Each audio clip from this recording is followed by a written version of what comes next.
Wala sa talent yan. Nasa sipag yan.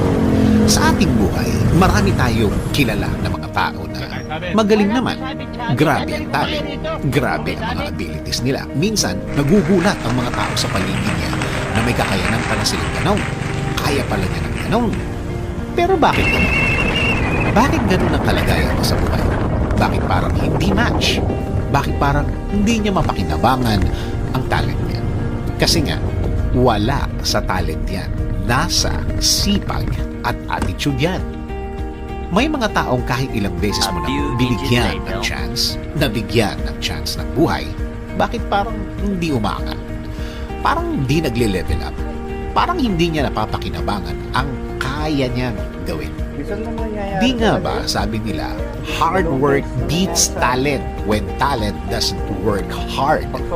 Kailangan talaga ng tamang plano at approach